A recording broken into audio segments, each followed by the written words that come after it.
There's a battleship few know about, one of the greatest warships ever to stir the sea, named after the territory that became a state in 1864, as America was mired in the Civil War.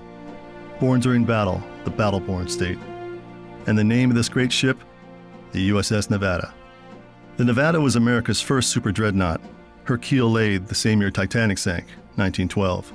The lead ship in her class, her hull number was 36, the same as her namesake, Nevada being the 36th state admitted to the Union. The USS Nevada, BB-36, became the only ship in history whose hull number and state number were the same. The Nevada was also the first American battleship to use oil instead of coal for propulsion, which carried numerous advantages. Oil produced much less smoke, making a ship less visible on the horizon. Oil could be pumped into the boilers automatically, rather than requiring a complement of stokers to do it by hand. And possessing twice the thermal content of coal, for the same volume of fuel, an oil-fired ship would have far greater range. The Nevada was commissioned in 1916 as the First World War raged. Immediately entering World War I, the Nevada operated out of Bantry Bay, Ireland, until the war ended in 1918. Between the wars, the Nevada saw duty in the Atlantic and Pacific, traversing the Panama Canal more than any other ship in the fleet. The world began to take notice of the Nevada, a battleship capable of sailing from Hawaii to Japan and back without refueling. On December 7, 1941, the Nevada was moored just behind the USS Arizona. Raising her colors as the attack on Pearl Harbor began, she was the first ship fired upon, the first to return fire, the first to down an enemy aircraft, and the only one of 8 battleships to mobilize. Of the 15 Medals of Honor awarded for bravery during the attack on Pearl Harbor, 2 were conferred upon Nevada crewmen, Donald Ross and posthumous recipient Edwin Hill. 15 Nevada crew members were awarded the Navy Cross. Among them was Ensign Joseph Taussig Jr., who, despite being shot through the leg during the attack, refused to stand down from his anti-aircraft battery. Taussig's leg was amputated, and he returned to duty just 3 days later. Mobilizing at Pearl was not without its price. The Nevada became the prime target for attacking Japanese aircraft. Despite being struck by a torpedo, riddled with cannon fire, and suffering multiple direct hits with armor-piercing bombs, the Nevada got underway, rescuing Arizona survivors before making a run for the open ocean.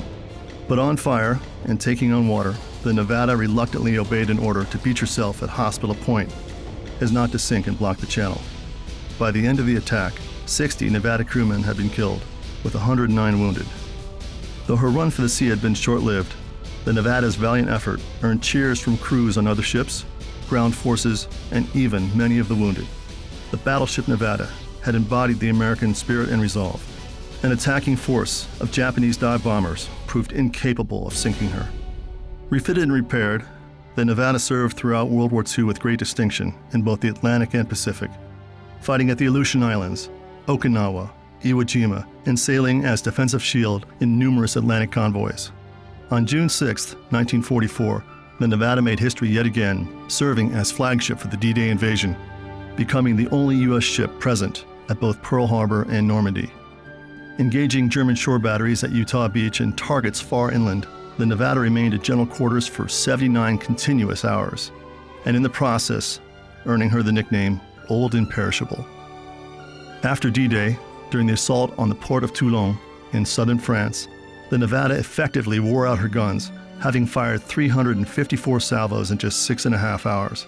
Before returning to the Pacific Theater to finish the war, the Nevada's guns were replaced with barrels recovered from the USS Arizona. During the pre-invasion bombardment of Okinawa, the Nevada was struck by a kamikaze that impacted her main deck, killing 11 Nevada crew members and wounding 49. Yet still, she did not sink. With the Japanese surrender and World War II concluded, the Nevada ferried servicemen back to the U.S. mainland. After serving as part of the post-war occupational fleet in Tokyo Bay, the Nevada was deemed too old to be part of the post-war fleet. After 3 decades of valiant service, the USS Nevada was decommissioned in October of 1946. But instead of being mothballed and left to rust in Puget Sound, the Nevada was slated for execution, painted convict orange, and made the epicenter target for atomic testing for Operation Crossroads in the Bikini Islands. Despite being subjected to 2 separate nuclear detonations, codenamed Able and Baker, the Nevada again defied her assassins and remained afloat, while other, much newer ships burst apart and sank. Perplexed by Nevada's stubbornness, Naval Command had the highly radioactive Nevada fitted with a new air scuttling charge and towed to deep water, 65 miles southwest of Oahu. But upon detonation, the Nevada again refused to sink. The Pacific admirals confounded, they ordered every cruiser, destroyer, and battleship in the area of operations to finally put the Nevada down. For 5 days and nights, the Nevada was subjected to a relentless barrage of fire, a maritime beating for the ages. But she refused to sink, looking back at the ships that had fired upon her for the majority of a week, as if to say, "I don't think so." Finally, on July 31st, 1948, the Nevada acquiesced to fate when a Grumman Avenger sailed an aerial torpedo into her side, a coup de grace, from point-blank range. BB-36 sank to her final resting place, 3 miles below the surface.